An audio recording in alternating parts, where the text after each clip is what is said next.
Tanjiro's rediscovery of sun-breathing through the Hinokami Kagura ushered in a golden age of demon slayers during the Taisho era, with him ultimately leading the charge to defeat Muzan during the Sunrise Countdown.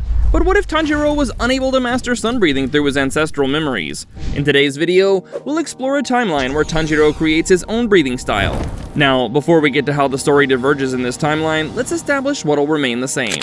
Just like in the original story, the Kamado household is attacked by Muzan, and Nezuko is transformed into a demon. The Water Hashira Giyu finds the two siblings and sends them to Urokodaki Sakonji for further guidance. Most of the initial arcs proceed in pretty much the same manner, with Tanjiro successfully beating the Temple Demon, surviving the final selection, and also making his way through the Asakusa District arc. Our timeline diverges after Tanjiro's devastating battle with Rui. In the original story, this is the critical moment where Tanjiro awakens the Hinokami Kagura and begins his path towards uncovering sun-breathing. During the battle with Rui, just when Tanjiro is about to be killed, he experiences something unprecedented instead of accessing his father's dance. The images of his father's dance are still there, but he can't copy them perfectly. Instead, the life or death situation forces his subconscious to innovate in real time.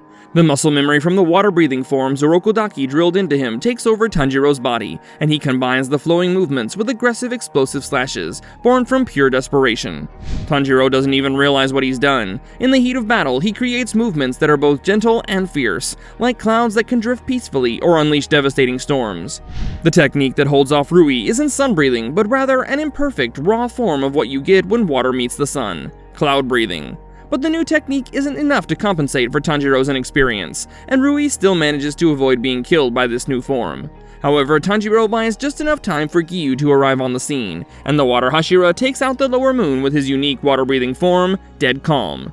During his recovery at the Butterfly Mansion, Tanjiro begins obsessing over what happened during the Rui fight. He knows he used something beyond water breathing, but he can't access the Hinokami Kagura memories. Instead, he begins experimenting, trying to recreate and understand these new movements.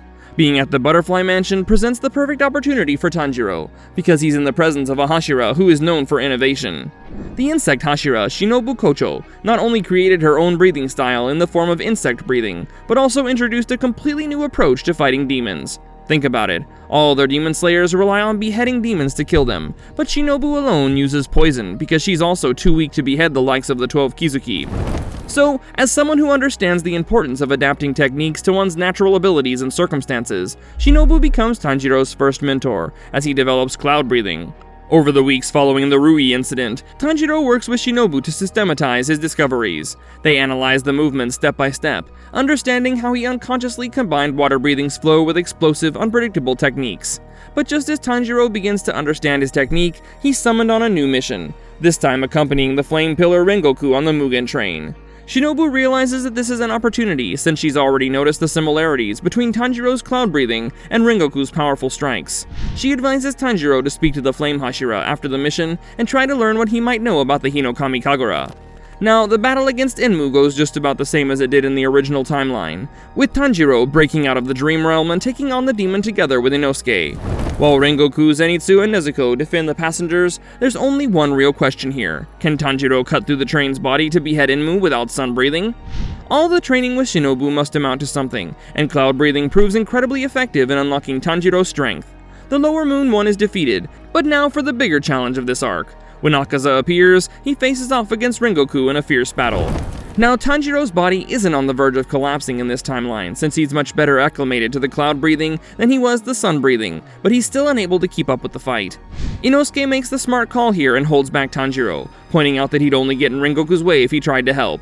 Just like in the original timeline, Rengoku doesn't survive, but his interest in Tanjiro's cloud breathing leads him to giving the young demon slayer his sword's guard and directing Tanjiro to read the Rengoku family archives. In the lead up to the Entertainment District arc, Tanjiro continues to work on his cloud breathing with Shinobu and manages to perfect 7 forms of his new breathing style.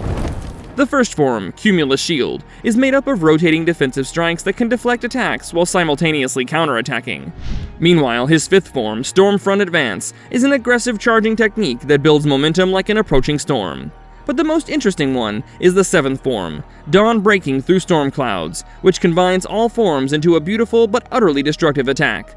The events of the Entertainment District arc proceed as usual until Gyutaro emerges and the real fight begins. The younger Demon Slayer faces off against Daki, while Tengen takes on the more dangerous Gyutaro. Now, as the fight continues, it becomes clear that Tanjiro is actually outclassing Daki. Nezuko doesn't even really need to break out of her box, as Tanjiro rushes forward. The battle isn't clear by any means, and Tanjiro is barely escaping being cut into pieces by Daki's sashes, but he's able to put pressure on the demon instead of constantly being on the back foot. But the real benefit of Tanjiro's mastery over cloud breathing appears when he switches over to support Tengen. His speed can't possibly match the sound Hashira's, but Tanjiro is able to pose enough of a threat to Gyutaro to make life difficult for the Upper Moon 6. The openings he creates allows Tengen to land some solid blows on Gyutaro, while Nezuko, Inosuke, and Zenitsu keep Daki in check. Unlike the original timeline, the Demon Slayers aren't buried under the rubble of the entertainment district. Gyutaro still manages to poison Inosuke and Tengen, but the sound Hashira avoids losing an arm and an eye in this showdown. Now, this victory is huge, because instead of Tengen being out of commission for the rest of the series, he actually stays in the core as a swordsman that's killed an Upper Moon. The next challenge for Tanjiro comes during the Swordsmith Village arc, where he must face Hunt Tengu together with Mitsuri and Genya. Now, the events of this arc don't really change much, since Tanjiro's main task was to hunt down Hunt Tengu's smaller body, while Mitsuri fended off Zohakuten. The more interesting outcome is that Tanjiro finds a new training partner. Muichiro sees him training against the Yorichi Type 0 doll, and realizes that cloud breathing is more like the antithesis to his own mist breathing style. This becomes important during the Hashira training arc, where Tanjiro is actually pushed further due to having Muichiro as a sparring partner instead. With these key differences, Tanjiro is shaping up to be truly unstoppable, but his growth is cut short when the Demon Slayers are summoned to the Infinity Castle using Nakime's powers. When the Infinity Castle appears, Tanjiro enters not just as a Demon Slayer, but as the pioneer of an entirely new breathing style. The other Demon Slayers develop mixed feelings about Tanjiro during the Hashira training arc, with some seeing him as the future of demon slaying, while others worried about his use of untested techniques leading up to the final battle. In the castle, Tanjiro runs into Giyu, and the two quickly come face to face with the Upper Moon 3 Akaza. Tanjiro's rematch with Akaza becomes fundamentally different. Akaza saw Tanjiro fight on the Mugen train and didn't think much of him, but he's quickly stunned by the young Demon Slayer's growth since they last met. The battle becomes a strategic showdown of adaptation, as Giyu and Tanjiro desperately try to break through the incredible defensive power of Akaza's Compass Needle. With both the Demon Slayers unlocking their marks, Tanjiro finally manages to throw off Akaza's coordination with his cloud-breathing fourth form, Sunset Dispersal. Using the opening Tanjiro created, Giyu steps in to land the crushing final blow, taking out the Upper Moon 3 and allowing them to move forward. As Tanjiro and Giyu rush through the castle, they're disoriented once again, as Muzan kills Nakime and brings the battle out into the open, where it's finally time for the sunrise countdown. When Muzan faces the assembled Demon Slayer Corps, he immediately focuses on Tanjiro. The battles he witnessed had semblances of sun breathing in them, but the Demon Slayer had turned it into something new, something different. Muzan recognizes that cloud breathing represents something he thought impossible, the evolution of sun breathing beyond its original form.